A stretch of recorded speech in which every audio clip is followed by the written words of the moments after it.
Hello. तो पिछले video में हमने डिस्कस किया था ट्रिग्नोमेट्री के बारे में। ट्रिग्नोमेट्री के कुछ रेशियोज डिस्कस करे थे हमने, जहाँ पे हमने ट्रिग्नोमेट्री में साइन, कॉस, टेन, कोसेक, सेक और टेन के बारे में, कॉट के बारे में जाना था।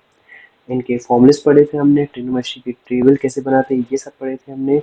एंड हमने साइन 30 वैल्यू, साइन 60, साइन 90 इन सब की वैल्यूज़ के बारे में पढ़ा था।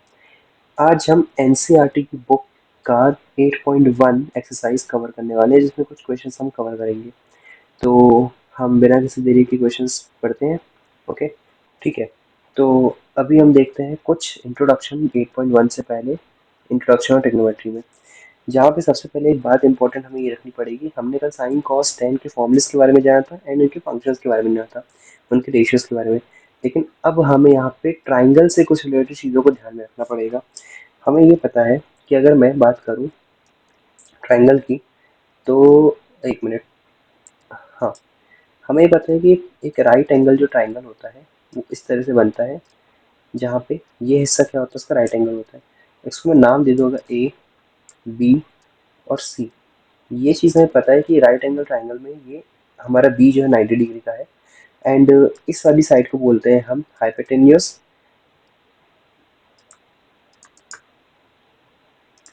इस वाली साइड को हम बोलते हैं परपेंडिकुलर, परपेंडिकुलर, और नीचे वाली साइड को हम बोलते हैं बेस। ये हमें इस राइट एंगल ट्राइंगल के बारे में पता है कि इस ट्राइंगल्स में ये सारी तीन साइड्स होती हैं, हाइपोटेन्यूस, परपेंडिकुलर एंड बेस। जहाँ पे परपेंडिकुलर एक स्ट्रेट लाइन होती है, एक स्ट्रेट लाइन होती है परपेंडिकुलर। हाइपोटेन्यूस हमारी सबसे बड़ी साइड होती है एंड बेस हमारी सबसे छोटी साइड होती है। लेकिन इसका ट्रिग्नोमेट्री से क्या रिलेशन है? तो इसका ट्रिग्नोमेट्री से ये रिलेशन है कि यहाँ पे हमें कुछ फॉर्मूलेज याद रखने पड़ेंगे, जो कि फॉर्मूलेज है हमारे साइन के, sine theta, cos theta and tan theta. तो इन चीज के कुछ फॉर्मूलेज याद रखने पड़ेंगे। एंड सेम हम याद रखेंगे किसके लिए, कॉसेक के, साइन का उल्टा क्या होता है, कॉसेक। तो कॉसेक के लिए याद रखेंगे। हम कॉस का उल्टा क्या होता है, सेक, तो हमने सेक के लिए याद रखेंगे। हम टेन का उल्टा होता है कॉट, तो हम कॉट के लिए याद रखेंगे। तो इनकी फॉर्मूलेज याद रखेंगे। इनकी फॉर्मूलेज याद रखने का एक सबसे अच्छा तरीका है, अगर मैं बात करूँ तो हम यहाँ पे कुछ चीज़ों को समझेंगे। जैसे मैं एक चीज़ बताता हूँ। यहाँ पे एक लाइन है, इसको याद कर लेना। जैसे मैं बोलूंगा some is equals to people, नीचे हैव, सम पीपल हैव, मैं बोलूंगा करली ब्लैक हेयर्स। इसके अंदर some people have curly black hair, अब आएगा through proper brushing. Some people have curly black hair through proper brushing. मतलब कि कुछ लोगों के घुंघराले बाल होते हैं, घुंघराले काले बाल होते हैं एक अच्छे से कंघी करने से। तो इसको याद क्यों करवाया? इसको याद इसलिए करवाया क्योंकि सम से हम क्या बनाने के, साइन। सम से क्या हो गया, sine. P for perpendicular, people, wait, people का पी क्या हो गया, परपेंडिकुलर। इसके बाद में हाइपोटेन्यूस का एच क्या हो, हैव का एच क्या हो गया, हाइपोटेन्यूस। ब्लैक का बी क्या हो गया, बेस। फिर एच, हेयर का एच हो गया हाइपोटेन्यूस। एंड प्रॉपर का पी हो गया अगेन परपेंडिकुलर, और ब्रशिंग का पी हो गया बेस। तो इससे हम याद रखेंगे, तो क्या होगा, सम people have curly black hairs through proper brushing. अब मैं इस पी को यहाँ पुट कर देता हूँ। साइन के लिए क्या याद रखना है, सम पीपल हैव। कॉस के लिए, कॉस का करली ब्लैक हेयर्स। टेन का थ्रू प्रॉपर ब्रशिंग। इजी है। मतलब कि साइन का फॉर्मूला क्या बन गया, परपेंडिकुलर अपॉन हाइपोटेन्यूस। कॉस का फॉर्मूला क्या बन गया, बेस अपॉन हाइपोटेन्यूस। और टेन का फॉर्मूला क्या बन गया, परपेंडिकुलर अपॉन बेस। तो यहाँ तक क्लियर होगा। अब कॉसेक किसका उल्टा होता है, साइन का। मतलब कि एच को मैं कहाँ भेज दूंगा, ऊपर, और पी कहाँ आ जाएगा, नीचे। मतलब हाइपोटेन्यूस यहाँ पे ऊपर चले गया और पी कहाँ आ गया, नीचे आ गया, एच पी। इसी तरह से इसको मैं नीचे लिख देता हूँ थोड़ा सा। इसी तरह से अगर सेक की बात करूँ, तो सेक किसका उल्टा होता है, कॉस का। तो बेस कहाँ आ जाएगी, नीचे, और एच कहाँ चले आएगा, ऊपर। मतलब एच ऊपर आ गया और बेस नीचे आ गई, एच मतलब हाइपोटेन्यूज। अब टेन का उल्टा क्या था, कॉट, तो कॉट को लिखा, तो टेन का है परपेंडिकुलर अपॉन बेस, तो बेस ऊपर और परपेंडिकुलर नीचे, मतलब बेस ऊपर और परपेंडिकुलर नीचे। तो इस तरह से फॉर्मूला हमारा याद हो जाएगा ये हमें, ठीक है। ये चीज हमेशा जाननी है क्योंकि आगे आने वाले क्वेश्चंस में इस चीज का बहुत ज्यादा इंपॉर्टेंट रोल रहेगा। एक लाइन्स क्या बनी, some people have sine is equals to perpendicular upon hypotenuse, curly black hairs, C for cos, black for base, hair for hypotenuse, through proper brushing। तो इसका क्या हो गया cos, और through proper brushing मतलब tan, तो tan का क्या हो गया, tan का P अपॉन बी मतलब कि प्रॉपर T अपॉन बी मतलब कि परपेंडिकुलर अपॉन बेस। तो यहाँ तक क्लियर होगा मेरे ख्याल से, ओके। तो अब आगे हम आने क्वेश्चंस के बारे में समझते हैं कि किस तरह के क्वेश्चंस हमको यहाँ देखने मिलेंगे। तो एक्सरसाइज 8.1 का फर्स्ट क्वेश्चन ये है कि एक ट्राइंगल है ए बी सी जिसमें राइट एंगल बी पे है, तो मैं यहाँ ट्राइंगल बना लेता हूँ। राइट एंगल ट्राइंगल है तो मैं सीधा इस तरह से कोने में एक राइट एंगल ट्राइंगल ड्रॉ कर लेता हूँ। नाम देता हूँ ए यहाँ दे दो या नीचे दे दो कोई फर्क नहीं पड़ता, लेकिन हमें बी का ध्यान रखना है कि राइट एंगल बी पे है, तो इसका मतलब जो राइट एंगल ये बन रहा है ये किस पे होगा, बी पे होगा, और यहाँ क्या आ जाएगा सी, ठीक है। तो कहा ये गया क्वेश्चन में कि ए बी मतलब ए बी की लेंथ कितनी 24 सेंटीमीटर, तो ए बी हमारा परपेंडिकुलर ये है तो यहाँ लिख दो 24 सेंटीमीटर। आगे कहा गया बी सी, बी सी मतलब बेस, तो बेस कितनी दी गई है 7 सेंटीमीटर। अब डिटरमाइन करना है साइन ए की वैल्यू, साइन कॉसेक ए की वैल्यू, इसके बाद में कॉसेक, अब साइन ए लिखा है इट मीन्स जो थीटा फॉर्म हो रहा है वो किस पे हो रहा है, ए पे, मतलब जो थीटा बन रहा है वो कहाँ बन रहा है, ए पे बन रहा है। तो अभी हम पहले फर्स्ट पार्ट को सॉल्व करते हैं। तो हमें एक चीज नहीं दी गई है, हमें यहाँ पे इस ट्राइंगल में परपेंडिकुलर दिया गया है, हमें इस ट्राइंगल में बेस दिया गया है, लेकिन हम इस ट्राइंगल में ए सी की वैल्यू विच मीन्स हाइपोटेन्यूज नहीं दी गई है। तो सबसे पहला काम हम क्या करेंगे, यहाँ पाइथागोरस थ्योरम लगाएंगे, ठीक है। तो हम यहाँ पे पाइथागोरस थ्योरम सॉल्व करते हैं, तो लिखते हैं सॉल्यूशन, हम लिखते हैं bye Pythagoras theorem. Pythagoras theorem हमने सब 9th क्लास में पढ़ी हुई ऑलरेडी की क्या होती है, तो मैं इसको लिखता हूँ, क्या होती है, hypotenuse square, hypotenuse square is equals to perpendicular, perpendicular square and plus base square, यही होती है पाइथागोरस थ्योरम।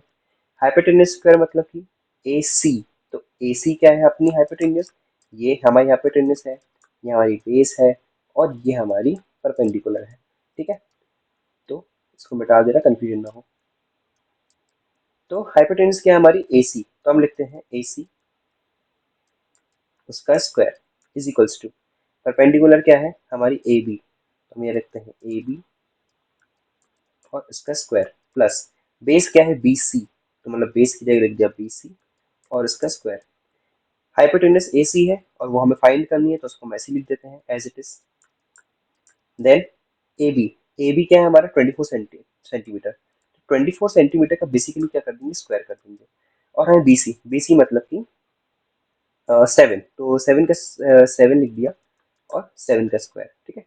हाइपोटेन्यूज ए सी की वैल्यू निकालनी है, तो ए सी को एज इट इज रख दो इज इक्वल्स टू 24, तो 24 का स्क्वायर क्या होगा, तो 24 का हम 24 में इंटू करके देखना है यहाँ पे, अभी नहीं बन रहा है तो 4 4 66 कैरी 1 4 2 8 और 1 9 इंटू 2 4 8 और 2 2 4, तो कितना हो गया 6, 9 और 8 कितना हो गया 17, और ये 1 कैरी 1 कितना हो गया 576, तो इसके लिए क्या लिख दूं मैं 576 प्लस 7 का स्क्वायर क्या होगा 7 7 49, इनको प्लस कर लो, तो इनको प्लस करने में कितना आएगा 625, यही आएगा, नहीं आएगा एक बार चेक कर लो अगर कंफ्यूजन है किसी भी तरह का, तो 49 प्लस, तो 9 और 6 कितना हो गया 15 की 5 कैरी 1, 7 और 1 8, 8 और 4 कितना हो गया 12 कैरी 1, और ये कितना हो गया 6 625, तो 625 इसकी किसकी ए सी का स्क्वायर। अभी तो हमें ए सी की वैल्यू निकालनी है, तो इसको मैं थोड़ा छोटा कर देता हूँ, ओके। तो अभी तो एसी की वैल्यू नहीं आई है, तो एसी की वैल्यू निकालने की क्या करते हैं, देखते हैं A C is equals to, अब स्क्वायर है तो स्क्वायर यहाँ इज इक्वल्स टू के लेफ्ट हैंड साइड में है, इसको हमें भेजना है यहाँ पे राइट हैंड साइड में, तो स्क्वायर यहाँ पे चेंज होकर किस में चले आएगा रूट में, मतलब कि 625 का क्या आ जाएगा रूट। और हमें पता है कि 625 का रूट क्या होता है 25 सेंटीमीटर। रूट निकालने की ट्रिक मैं अलग से बताऊंगा कि किस तरह से रूट निकाला जाता है, तो उसके लिए अलग से वीडियो बना देंगे। अब एसी की वैल्यू कितनी आ गई 25 सेंटीमीटर, विच मीन्स तो यहाँ पे हाँ, तो हमारा जो एसी है इसकी वैल्यू क्या हो गई 25 सेंटीमीटर। तो हमारा गोल क्या था, हमें निकालना है साइन ए की वैल्यू और कॉस ए की वैल्यू। ठीक है, तो यहाँ पे मैं एक मार्जिन खींच देता हूँ इस तरह से। चलो, तो साइन ए, इसको भी इस तरह से ऊपर कर दो। ठीक है, यहाँ साइड में कर देते हैं साइन ए। तो मतलब कि हमें साइन ए की वैल्यू निकालनी है। अब भी हमने पढ़ा था कि हमने याद किया था some people have curly black hair through proper brushing. Some people have मतलब some as for sine, some people और हैव, मतलब कि साइन ए की वैल्यू क्या होगी पी अपॉन एच, मतलब परपेंडिकुलर अपॉन एच। लेकिन अब यहाँ पे एक बात ध्यान रखने वाली है कि हम अभी साइन ए की बात कर रहे हैं, विच मीन्स थीटा किस पे है, ए पे है। तो थीटा अगर ए पे है तो हम एक बात ध्यान रखेंगे, जो थीटा के सामने वाली साइड हो गई मतलब कि बीसी, ये क्या होगी हमारी परपेंडिकुलर। मतलब कि यहाँ हमारा क्या होगा, बीसी क्या होगी हमारी परपेंडिकुलर होगी अपॉन, अब हमारे हाइपोटेन्यूज की बात है, तो हाइपोटेन्यूज हमारी वही रहेगी जो हमारी हमने निकाली अभी। तो हमने क्या निकाला हाइपोटेन्यूज एसी, तो लिख दे यहाँ पे हाइपोटेन्यूज एसी। तो बीसी की वैल्यू कितनी थी 7, तो लिख दो 7। हाइपोटेन्यूज मतलब कि एसी, एसी की वैल्यू 25, तो लिख दो 25।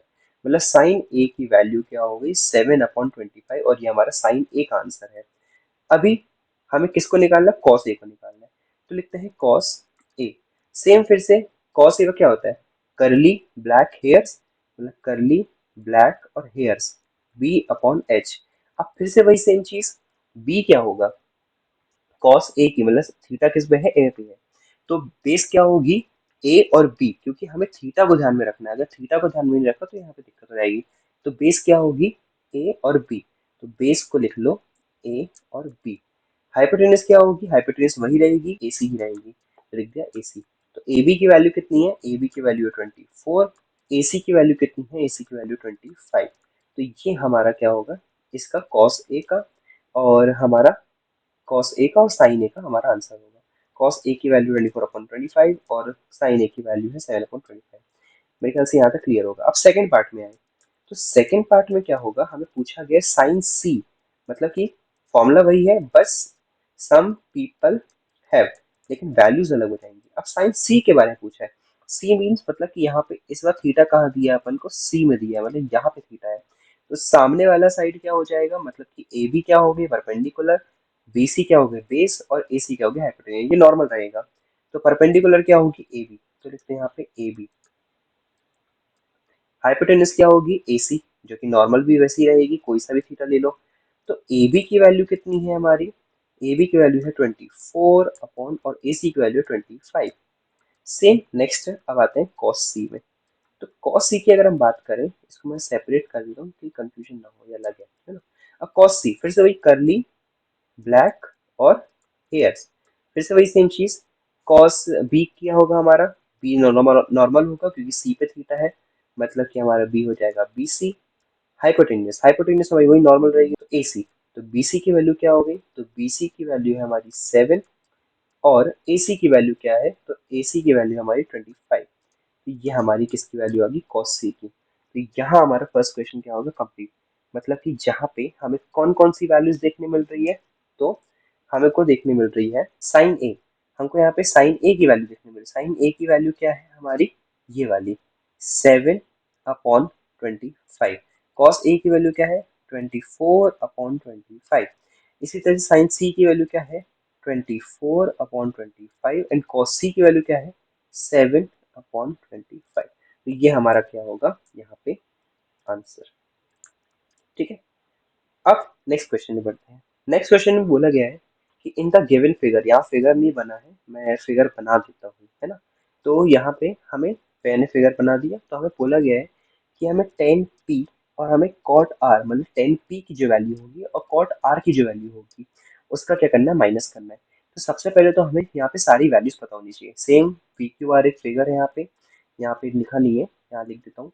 यहाँ पे ट्राइंगल दिया गया है अपन को पी क्यू आर, और जहाँ पे राइट एंगल किस पे बना है, तो क्यूब पे राइट एंगल बना हुआ है। ठीक है, ये एंगल का साइन बना दिया, जगह नहीं है लिखने की। तो फिर से वही बात आ गई, हमें क्या निकालना पड़ेगा, पहले बेस निकालनी पड़ेगी। अगेन सॉल्यूशन के दौरान क्या करेंगे, सॉल्यूशन बाय पाइथागोरस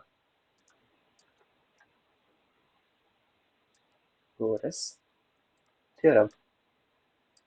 फिर से वही सेम चीज, तो अब शॉर्ट फॉर्म में लिख देता हूँ मैं, है ना। Hypotenuse square is equals to perpendicular square plus base square. ठीक है, हाइपोटेन्यूस क्या होगी, हमारी सबसे लंबी साइड होती है हाइपोटेन्यूस, मतलब पी आर। तो लिखते हैं यहाँ पे पी और आर, तो ये हमारी हाइपोटेन्यूस इज इक्वल्स टू का इज इक्वल्स टू वैसे ही परपेंडिकुलर, परपेंडिकुलर क्या होगी पी क्यू, तो लिख दो यहाँ पे पी और क्यू इज इक्वल्स टू मतलब प्लस का प्लस वैसे ही।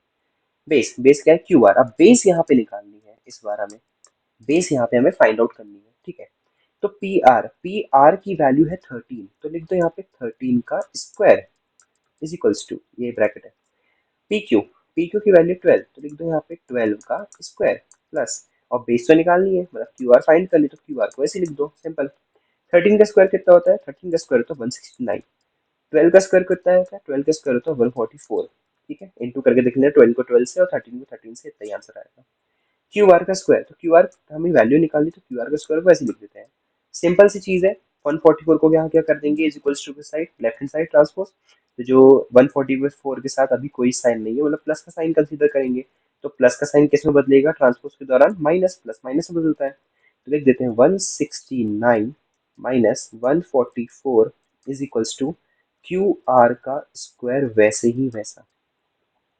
169 में से 144 गया तो क्या बचेगा, तो 9 में से 4 गया कितना बचा 5, और 6 में से 4 गया कितना बचा 2, मतलब कि क्यू आर का स्क्वायर होल स्क्वायर वैसे ही। चलो तो यहाँ साइड में कर देता हूँ, यहाँ देख लो। तो हमें अब क्या बोला गया, मतलब क्या क्या हो गया, क्यू आर की वैल्यू कितनी है यहाँ पे, क्यू आर स्क्वायर की वैल्यू 25 को, इसको अच्छे से ऐसे लिख देता हूँ। चलो फिर वही सेम चीज, स्क्वायर हटेगा तो यहाँ पे क्या लग जाएगा रूट, मतलब कि 25 का रूट। तो क्यू आर का मतलब 25 का रूट क्या होता है, 20, ऐसा कौन सा नंबर है जिसको उसी से मल्टीप्लाई करो तो 25 आता है, मतलब 5। तो क्यू आर की वैल्यू कितनी आ गई 5, मतलब हमारा ये वैल्यू कितनी होगी 5 सेंटीमीटर, मतलब बेस कितना हो गया 5 सेंटीमीटर। अब पूछा क्या गया था, पूछा गया था 10p और कॉट आर। ठीक है, तो इसको अपन फिर से थोड़ा छोटा करके फिर से वही सेम चीज। अब 10p की वैल्यू क्या है, देखो 10 का फॉर्मूला क्या होगा, तो 10 का फॉर्मूला होगा थ्रू प्रॉपर ब्रशिंग, तो थ्रू मतलब टी, प्रॉपर और ब्रशिंग। ठीक है, अब लेकिन थीटा किस पे है, पी पे है, तो पी कहाँ है, पी यहाँ है। तो अब थीटा के सामने, मतलब कि यहाँ पे ऐसे कर दो, तो थीटा के सामने क्या है क्यू आर, मतलब क्यू आर तुम्हारी क्या होगी परपेंडिकुलर, तो क्यू आर हमने क्या लिख देंगे परपेंडिकुलर, मतलब परपेंडिकुलर की जगह आ जाएगा क्यू और आर। बेस क्या होगी, जहां थीटा बन रहा है वो हमारी क्या होगी बेस कंसीडर होगी। थीटा पी पे है, तो पी के साथ नीचे वाली ये वाली लाइन क्या है पी क्यू, तो पी क्यू क्या है हमारी बेस हो गई, तो बेस की जगह लिख दिया पी और Q is equals to, Q R की वैल्यू कितनी आई है 5 और पी क्यू की वैल्यू कितनी है 12, तो 12 ऐसे लिख दिया। अब तो 10p की वैल्यू आ गई, अब निकालना है कॉट आर की वैल्यू। अच्छा, तो हम लिखते हैं cot R is equals to, हमने एक बात पता है कि जो कॉट है वो किसका उल्टा होता है, टेन का उल्टा होता है। तो कॉट का वैल्यू क्या हो जाएगी, मतलब कि बी को, जैसे यहाँ 10p की वैल्यू क्या थी, p अपॉन बी मतलब परपेंडिकुलर अपॉन बेस, तो कॉट की वैल्यू क्या हो जाएगी, बेस को ऊपर भेज दो और p को नीचे बुला लो, मतलब कि उल्टा, टेन का उल्टा। तो बेस को ऊपर भेज दिया और परपेंडिकुलर को नीचे बुला दिया। अब यहाँ देखो थीटा किस पे है आर पे, मतलब कि जैसा ट्राइंगल हमने बनाया है वैसे ही नॉर्मल, तो ऐसे ही लेंगे। तो बेस क्या है इस हिसाब से, आर के हिसाब, अगर आर के पास थीटा है तो बेस क्या हो गई क्यू आर, क्योंकि थीटा यहाँ बन रहा है, तो थीटा की नीचे वाली क्या होती है बेस, तो आर पे है थीटा, तो थीटा के नीचे क्या है क्यू आर, तो क्यू आर क्या हो गई बेस हो गई। अब परपेंडिकुलर, थीटा के सामने वाली साइड क्या होती है परपेंडिकुलर, थीटा ये है आर पे, तो आर के सामने क्या है पी क्यू, तो पी क्यू क्या हो गई परपेंडिकुलर, तो लिख दो यहाँ पे पी क्यू। तो क्यू आर की वैल्यू क्या होगी हमारी, क्यू आर की वैल्यू अभी हमने निकाली 5 और पी क्यू की वैल्यू कितनी है 12, तो मतलब कि 10p की वैल्यू भी आ गई और कॉट आर की वैल्यू भी आ गई। ये वाली वैल्यू 10p की है, ये वाली वैल्यू कॉट आर की है, देखा जाए तो दोनों की सेम वैल्यू है। अपन को क्वेश्चन में क्या पूछा गया था कि हमें बोला गया 10p को माइनस कर दो कॉट आर से। तो टेन पी की वैल्यू क्या है 5/12 माइनस कॉट आर की वैल्यू क्या है 5/12। तो 5 मतलब 5 माइनस 5 जीरो, और अगर देखा जाए 12 माइनस 12 भी जीरो ही होगा। तो ऑल ओवर आंसर कितना आ गया इसका 0। तो ये हमारा क्या होगा, ये हमारा हो गया 0, क्या हो गया इसका क्वेश्चन का आंसर। तो ठीक है, अब लास्ट क्वेश्चन की तरफ बढ़ते हैं, क्वेश्चन नंबर 3। फिर से सेम चीज, इस क्वेश्चन में क्वेश्चन नंबर 3 में साइन ए की वैल्यूज वर गिवन है हमको। हमें साइन ए की वैल्यू दी गई है, लेकिन हमको पूछा क्या गया है कि हमें कॉस ए और टेन ए निकालना है। तो कॉस ए और टेन ए, तो यहाँ फिगर बना देते पहले। तो इस क्वेश्चन में फिगर नहीं दिया है तो अपन फिगर बनाएंगे। कैसे बनाएंगे फिगर, सबसे पहले तो सॉल्यूशन यहाँ लिख दो। फिर से वही सेम चीज करेंगे, लिखते हैं sine A is equals to 3/4। Sine A का फॉर्मूला क्या होता है, सम पीपल हैव। मतलब हम जो भी फिगर बनाने वाले हैं उसमें परपेंडिकुलर की वैल्यू है 3। अब यहाँ 3 सेंटीमीटर नहीं दिया है, पर ऑब्वियसली सेंटीमीटर ही होगा, मीटर नहीं होगा। तो परपेंडिकुलर की वैल्यू है 3, हाइपोटेन्यूज की वैल्यू कितनी है 4। तो हम यहाँ पे एक लाइन की, फिर से हम एक ट्राइंगल बनाएंगे। पहले यहाँ फिगर नहीं दिया तो फिगर बना लेंगे, बुक में भी फिगर गिवन नहीं है। कोई भी नाम दे दो। यहाँ पे देखें, एक बात ध्यान रखना है कि साइन ए है, तो थीटा किस पे दिया है, ए पे। तो एक काम करते हैं, इजी करने के लिए हम ए को यहाँ लिख लेते हैं, क्योंकि ट्राइंगल जैसे नॉर्मल हमने ऐसे स्ट्रेट बनाया तो थीटा यहाँ रहेगा तो इजी रहेगा। अब यहाँ पे राइट एंगल ट्राइंगल पे ये नहीं बताया कि राइट एंगल किस पे है, तो बी को यहाँ मान लो। मानना सी को ही मान सकते हो, बी को ही मान सकते हो, जिसको लेना हो। और सी को यहाँ लिख लो। तो मैंने अभी क्या बोला कि साइन का फॉर्मूला होता है P upon B, sorry P upon H. Sine का फॉर्म मैंने अभी बोला था, साइन का फॉर्मूला क्या होता है पी अपॉन एच, मतलब परपेंडिकुलर अपॉन हाइपोटेन्यूज। तो परपेंडिकुलर मतलब क्या होगी बीसी। बीसी क्या है, परपेंडिकुलर, बीसी की वैल्यू है 3। और इसी तरह हाइपोटेन्यूज, हाइपोटेन्यूज की वैल्यू क्या है 4। तो हमें किसकी वैल्यू निकालनी है ए बी, मतलब वही सेम चीज बेस निकालनी है again by Pythagoras. Again same वही चीज करेंगे बाय पाइथागोरस थ्योरम। क्या होता है, hypotenuse square is equals to perpendicular square plus base square. ये सारे क्वेश्चंस एनसीईआरटी की बुक से हैं, तो इस चीज का ध्यान रखना। तो हाइपोटेन्यूज मतलब कि हमारी एसी, तो लिखते हैं यहाँ पे एसी का स्क्वायर। परपेंडिकुलर, परपेंडिकुलर मतलब कि बीसी, तो मतलब कि बीसी का स्क्वायर प्लस, और बेस क्या है ए बी, तो लिख दो ए बी का स्क्वायर। ठीक है, एसी मतलब कि एसी की वैल्यू है 4, तो लिख दो 4 का square is equals to BC, BC मतलब 3 का स्क्वायर प्लस ए बी। तो ए बी तो निकालना है, तो ए बी को ऐसे ही रखो, तो ए बी का स्क्वायर। 4 का स्क्वायर तो 16, 3 का स्क्वायर तो 9, और प्लस ए बी का स्क्वायर ऐसे ही लिख देते हैं अपन। तो 16 लिखा है, तो 9 को फिर से वही 9 कोई किसी कोई साइन वाला प्लस का साइन कंसीडर करेंगे हम। तो यहाँ ट्रांसपोज होगा 16 के पास, लेफ्ट हैंड साइड में तो माइनस हो जाएगा, तो 16 minus 9 is equals to A B का स्क्वायर। यहाँ कर देता हूँ फिर से, है ना। 16 माइनस 9 कितना होगा, तो अगर हम देखें 16 माइनस 9 होगा 7 is equals to A B का स्क्वायर। लेकिन एक बात ध्यान रखें यहाँ पर कि 7, अगर हम फिर से वही स्क्वायर अलग होगा तो यहाँ 7 के पास क्या लग जाएगा रूट। लेकिन 7 का तो रूट होता ही नहीं कुछ, ऐसा तो कोई नंबर नहीं जिसको उसी से मल्टीप्लाई करो सेम, तो हमें 7 देखने को मिले। तो हम ए बी की वैल्यू कितनी ही कंसीडर करेंगे, हम ए बी की वैल्यू 7 ही कंसीडर करेंगे, रूट 7 कंसीडर करेंगे। तो यहाँ पे हम कोई डेसिमल वैल्यू नहीं निकालेंगे, कोई क्वेश्चन निकालेंगे, हम रूट 7 को रूट 7 ही लिखेंगे। फिर से वही सेम चीज यहाँ पे साइड में करते हैं। अब अपन को निकालने के लिए क्या बोला गया था, एक्चुअल में अपन को कॉस ए निकालना है। तो लिख दो cos A is equals to, cos A का फॉर्मूला वही, कॉस का क्या फॉर्मूला होता है करली ब्लैक हेयर्स। तो अब यहाँ पे थीटा किस पे है, ए पे। तो मैंने तो ए को यही नीचे ही लिया हूँ, तो मतलब ये नॉर्मल ले लूंगा। तो बेस क्या है हमारी ए बी या बी ए बोल दो, ए बी या फिर बी ए जो लेना हो। और हाइपोटेन्यूज कौन सी होगी, हाइपोटेन्यूज वही बड़ी वाली साइड, मतलब कि ए सी। यहाँ बड़ी साइड हमारी 4 है, ना कि रूट 7, क्योंकि रूट 7 हमारा अगर वैल्यू निकालने आएंगे तो डेसिमल वैल्यू आएंगी और कम ही आएंगी। तो 4 हमारी बड़ी साइड है क्योंकि ये रूट में है, 7 नहीं है, ये रूट 7 है। तो बी ए, तो बी ए की वैल्यू कितनी है रूट 7 अपॉन ए सी की वैल्यू कितनी है 4। तो ये किसकी वैल्यू आ गई हमारी, कॉस ए की वैल्यू आ गई, नीचे 4 आई है। अब इसी तरह से हमें टेन ए की वैल्यू निकालनी है, तो लिख दो टेन ए। टेन ए की फॉर्मूला क्या होगा, through proper brushing, P upon B. तो पी कितना है हमारा तो P है हमारा BC, P मतलब परपेंडिकुलर, तो BC। और बेस क्या है, बेस वही हुई थीटा के नीचे, थीटा के सामने वाला परपेंडिकुलर, थीटा के नीचे वाला बेस। थीटा के नीचे क्या है, AB, तो लिख दें यहाँ पे AB। और फिर BC की वैल्यू कितनी होगी, BC की वैल्यू है 3, और AB की वैल्यू कितनी है, तो AB की वैल्यू है √7। तो मतलब कि हमारा यहाँ पे cos A की वैल्यू भी आ गई, tan A की वैल्यू भी आ गई, और हमको ये चीज दो चीज निकालना हुआ था, cos A बोला था और tan A बोला था, तो हमने दोनों की वैल्यू यहाँ पे निकाल ली है इस तरह से। ये हमारा cos A आ गया और ये हमारा tan A आ गया। तो ये हमारे 3 क्वेश्चंस यहाँ पे एनसीईआरटी मैथ्स की बुक के 8.1 एक्सरसाइज के कंप्लीट होते हैं। और नेक्स्ट एक्सरसाइज के लिए नेक्स्ट वीडियो बनाऊंगा जिसमें मैं आगे की पूरी एक्सरसाइज कवर करूंगा। तो फिर से वही सेम चीज़, होमवर्क क्या है कि आज जो क्वेश्चंस कराए उसको प्रैक्टिस करना, यही कराएगा होमवर्क। टेलीग्राम की लिंक मैंने डिस्क्रिप्शन में डाल दूंगा, तो वहाँ पे जाके टेलीग्राम चैनल फॉलो कर लेना और इसी को प्रैक्टिस कर लेना। इसकी पीडीएफ या इसके फोटोज ये आपको टेलीग्राम पे मिल जाएंगे, टेलीग्राम चैनल पे ही। ठीक है, तो नेक्स्ट वीडियो मिलते हैं, तब तक के लिए टाटा।